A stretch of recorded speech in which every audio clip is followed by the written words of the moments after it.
Hello, hello, hello. I am going to begin today and begin the series of going through this book. It's called Ketotarian. So I have no affiliation with this author or with this book other than it's just begun to be a great resource. And I started the keto journey 2 years ago. And so now it's been for the last 2 years something that has really interested me. And there's great information out there. And so I'm constantly learning, constantly looking for more information and looking for resources that are very valuable. So I hope this is valuable to you. I want to just go through chapters that make sense or that have some good information. And you can see I just started this book, but in the intro, there's a bunch of stuff highlighted already because it's excellent information. Okay, so the things that I want to go over from the introduction of Ketotarian are really the idea behind the book. So this book is taking the angle of how to be someone that follows a ketogenic lifestyle while also being able to have more of a plant-based diet.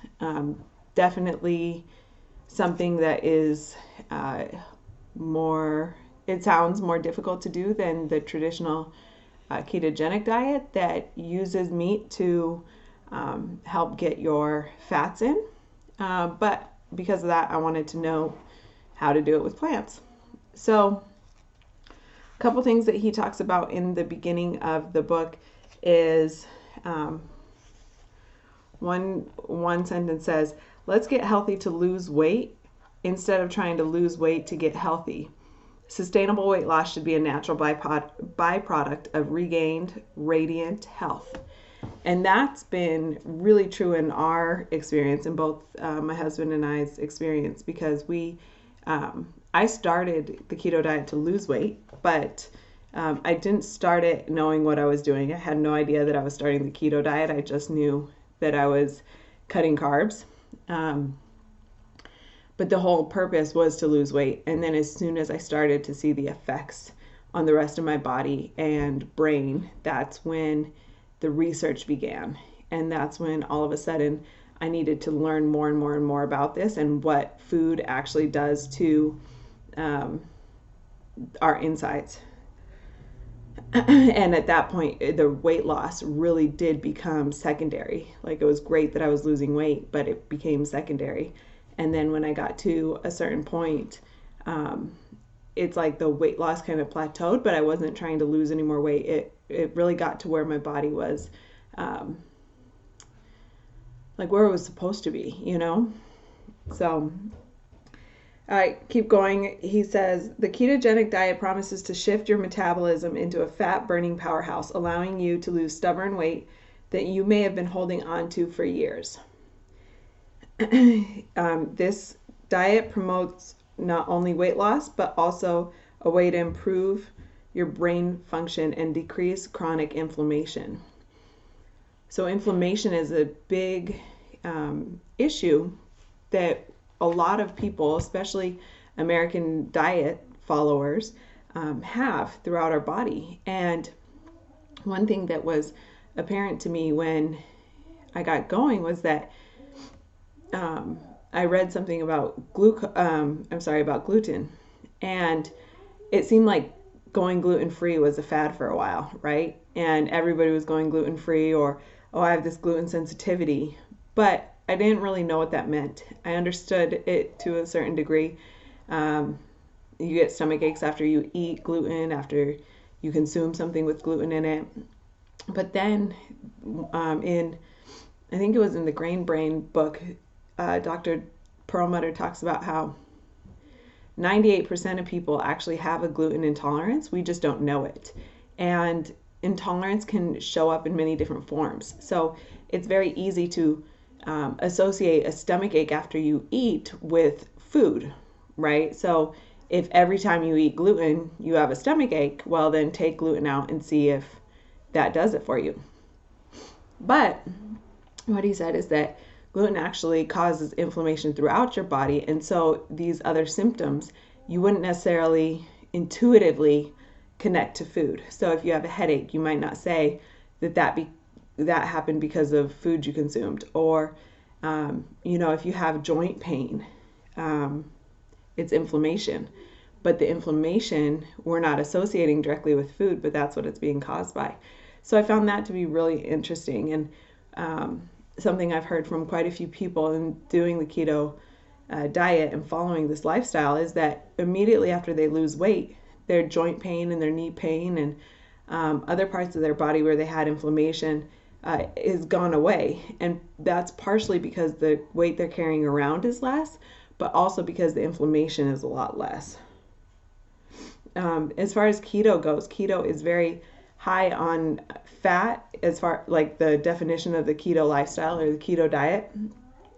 Very high fat consumption, moderate protein, and minimal carbs. And so a lot of people, according to this author, a lot of people following the traditional keto diet are hyper focused on your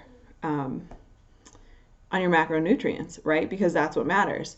Your fat, your protein, and your carbs. But so often, because you're looking at this macronutrient profile, you will avoid starchy carbs, or you'll avoid, starchy vegetables, and you'll avoid really the quality. You're not really caring about the quality of the food products that you're consuming. And really, it's more important to eat the right macronutrient profile, but also have good food that you're ingesting, so you're not actually getting the hormones and the other things that can cause the inflammation. This author talks about veganism and vegetarianism, and his concern with both of those types of diets are that that still allows for a lot of carb consumption. So vegan and vegetarian that consumes a lot of pastas and breads and still a lot of the carbs, you're going to have some of the inflammation still running throughout your body, and you're not running off of fat, you're running purely off of glucose. And then he says that vegetarian and vegan diets can depend too heavily on soy for their protein, which is typically genetically modified and always high in estrogens. And so if you're consuming that many hormones and that many GMOs, then you're going to have some problems inside. So for this book, he says the Ketotarian is how he's calling it. The Ketotarian way of eating brings together healthy plant-based fats, clean protein, and rich, vibrant colors of nutrient-dense vegetables.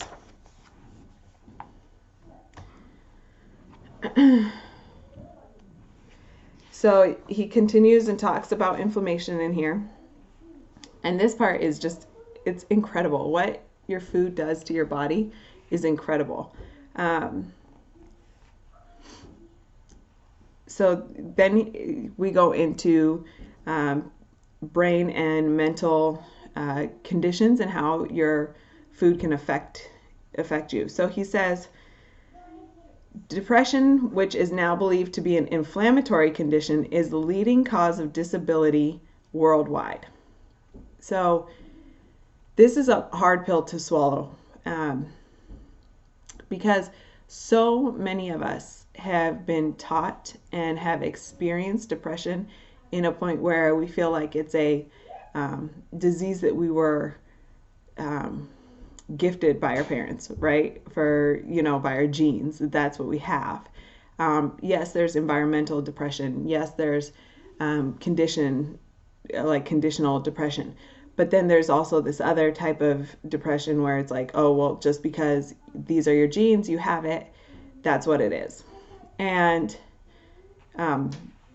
my personal experience is that looking back, I have never really considered, oh, did I have depression, or do I have depression, and am I depressed? No, that wasn't really for me the case. But looking back at my journey and before I started the keto diet, now that I've gone through it and I've kind of gone to the other side, I can look back and say, you know what? I was suffering from some sort of depression in 2016, 2017, at the beginning of 2017. And it's, part of it's the postpartum depression from having a child, but it's just this feeling where you can't get over it, right? But then as soon as I changed what I was consuming, food-wise, mentally, all of that, it all went away. So I can really attest to maybe not everyone, but a lot of depression and a lot of mental struggles that we have are consumed by the inputs that we consume. So anyways, he continues and says, since 1979, deaths due to brain disease have increased by 66% in men and 92% in women. This is huge. Autism, we talk about autism. There's a whole lot of theories and reasons why autism has been on the rise. In this, it just gives numbers, and it says autism, in 1970, an estimated 1 in 10,000 children were found to be autistic. In 95, it was 1 in 500. In 2001, it became 1 in 250. And today, at least 1 in 68 children are diagnosed as autistic. Then it continues on and it talks about 1 in 5 American children between the ages of 3 to 17 have a diagnosable mental, emotional, or behavioral disorder. So we have a 3 and 5-year-old, and we have changed the food that they consume. And it's not a perfectly keto diet, but it's getting there. And we want to make sure that they run on fats and not sugar. And so when I saw this statistic, it hit home because my children are right at that starting age.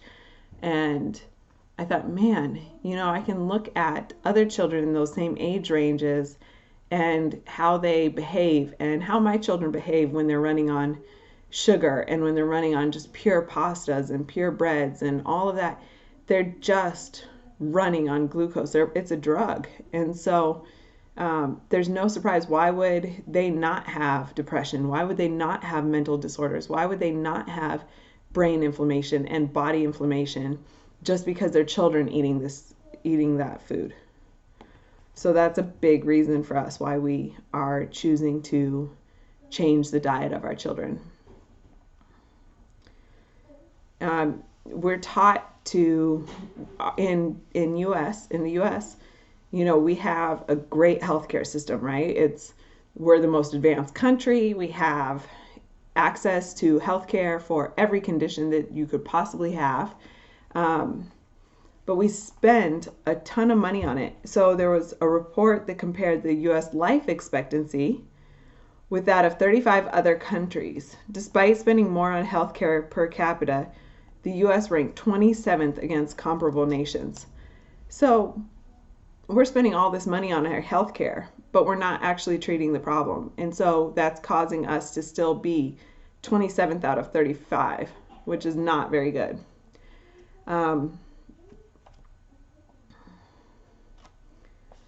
So Ketotarian, the Dr. Will Cole is the author of this book. He says, your DNA is not your destiny. Research has shown over 90% of our longevity is determined by the choices we make, not our genetics. It's the interaction between our genes and our environment that determines our health. So if you have genes that are cancerous or are disease cells, any of that stuff, they lay dormant in your body until something in your environment triggers it. So if you're eating the right things, if you're putting the right lotions on your body, if you're not having the harmful fragrances around, those kind of things, how you act with your environment is how your cells are going to respond. So food is a big deal. Food is medicine, medicine is food. Also understanding that, in our culture, we rely on professionals. We rely on the experts or the so-called experts. And everybody is an expert in their own right. Doctors are experts at what they do. But doctors aren't necessarily, or traditional doctors are not necessarily nutrition specialists. In fact, he says, average for medical schools right now offer only 19 hours of nutrition education over 4 years. 19 hours, that's not very many. And then it says 29% of U.S. medical schools offer the recommended 25 hours of nutrition education, which still is not very many hours. So making sure that you're getting your advice from somebody who studies nutrition and studies how food affects your body versus somebody that fixes broken bones. Because the doctor that fixes broken bones is there as more of a mechanic, right? They're putting you back together. The doctor that is delivering babies is there to deliver the baby. There's, all these doctors are there and they have some great information and they're very well trained, but that doesn't mean that they're trained on the nutrition side of things. So really understanding that is why it's so important to take control of your food and what you put in your body.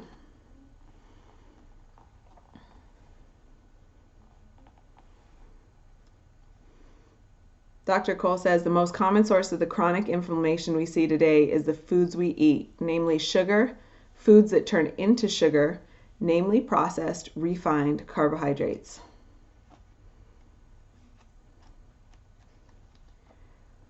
So it's sugar versus fat. What are you fueling your body with, right? So if you are consuming a lot of fat, then your body is going to run on ketones, and ketones are fuel, but they're a fuel that's more effective. They're a fuel that's more efficient.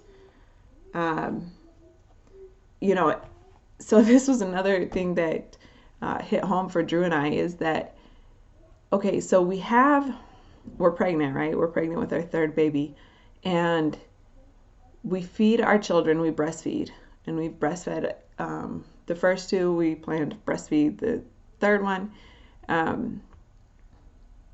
And the food or the fuel that the babies run on is ketones. They're all in a ketogenic state. They're all in ketosis.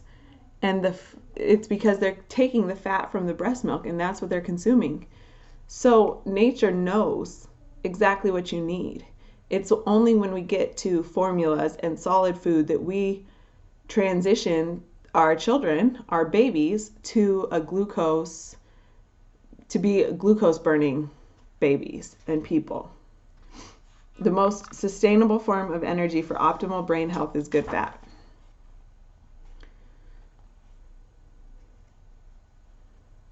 So at the end of the introduction part, he talks about food peace, and this is his reason for doing this. It says, for Dr. Cole, Ketotarian goes much deeper than food. It's about freedom. Freedom from food that doesn't serve you or make you feel good. Freedom from insatiable cravings. Freedom from brain fog and fatigue. Freedom from unsustainable yo-yo dieting and rules. Freedom from the shame surrounding food. Body and food peace. So these are the same things that resonate with me. These are exactly the things that resonate with me. I want to do everything I can to enjoy this life, to love this life, to feel good, and not just go on the things that make us feel good temporarily or that are that immediate fix. And so finding the things that I can input into my body, into my brain, to make things feel better and to work better and to be at my optimal state is really what it's about. And so that's why we continue on this journey. That's why this is a lifestyle. It's not just a diet. And it's being comfortable in your skin, being comfortable in your body, being comfortable with your brain, knowing you're doing the best you can. So we will look forward to chapter 1 and do another video. If you enjoy this, let me know if there's any questions you have. let me know, and catch you guys later. Bye.